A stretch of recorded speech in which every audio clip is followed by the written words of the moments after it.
Well, that was odd.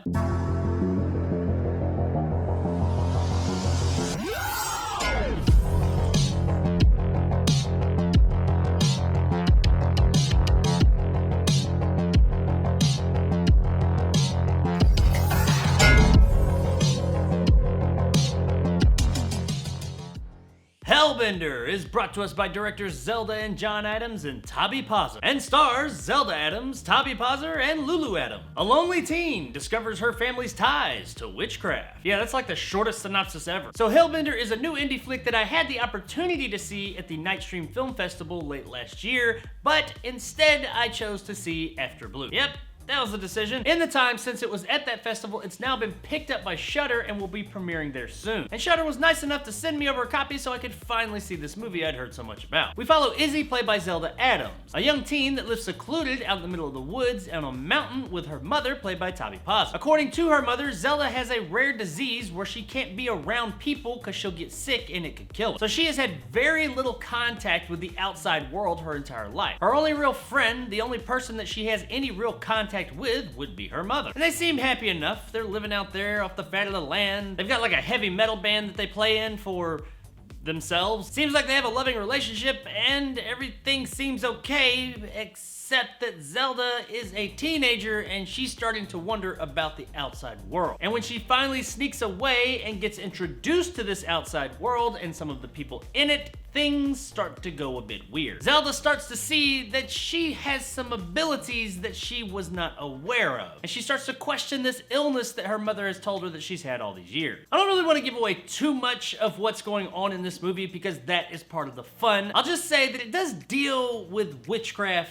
kinda. The movie is never what you think it is. As soon as you think you've got this thing figured out, it takes a right turn and goes somewhere totally different. And this kept the story extremely fresh. You never knew where this thing was gonna go. Now this is a slow burn. Like the entire movie is a slow burn. That doesn't mean it's a bad movie, but it is a slower movie. This is a movie with a lot of dialogue. There's not a whole bunch of action going on here. But man, that dialogue and the things that transpire on screen and this story is extremely interesting and very entertaining. And some of the places that this story goes, especially closer to the end, are just like, what the fuck? But like a good what the fuck. The performances here are top notch. Now there's not a whole lot of people in this movie. It's a very small cast, but everybody did a phenomenal job. Zelda Adams and Toby Pozzer as our leads absolutely sell the shit out of this thing. And while both of them did a fantastic job, I gotta give special kudos to Toby Pozzer. Man, and I'm sorry if I've been butchering your name this whole time, by the way. That's just how I read it. I'm terrible with names. But regardless of how I butchered your name or not, you did a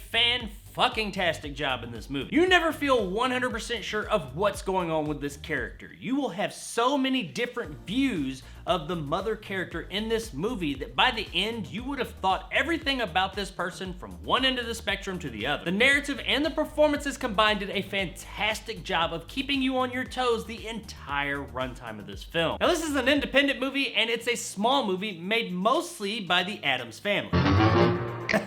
You know, I just caught that. It's a family of filmmakers that like to do just that, make film. And that's great, but when you have such a low-budget indie flick, how it's going to look comes into question. You typically expect a lower-budget film like this to not look so great. You're able to look past it because you know there's not a lot of money there, but you don't expect it to look really expensive. But this movie looks great. There's a couple of CGI effects here or there that, yeah, you can tell they're not like Hollywood level, but they all serve their purpose. They never went too far with it. You can tell they knew their limits. They knew what they were able to do, and they saved that money and effort and expertise for those shots and those moments they really wanted to sell you on. And those moments and shots look great, and they absolutely sell it. There is some beautiful natural lighting cinematography in this movie. I really enjoyed the look of this film. Really interesting shots and camera work, and they did a great job from a technical standpoint of telling the story. This is a great flick that left me wanting more in that good way. Not like, oh, I feel empty left me wanting more. It left me wanting more because this movie, this world, what they created here was so good. By the time the end rolled around, I want a sequel. I know we'll never get a sequel, and that's probably a good thing. We don't need a sequel, but I just want more of this world. It was so interesting and intricate that I really enjoyed the world that they crafted here, and I just want more of it. That being said, I did feel very satisfied with the way the film ended and the movie as a whole. Guys, Hellbender was a hell of a movie. It was a very original story that kept me enthralled from beginning to end. It had fantastic performances, it looked great, especially for how little it cost. And while it absolutely is a slow burn, and I know those aren't for everyone, I implore everyone to check this one out. Even if slow burns aren't your thing, give this one a try because this great, interesting story might change your mind. Because Hellbender is absolutely worth a buy. Do it!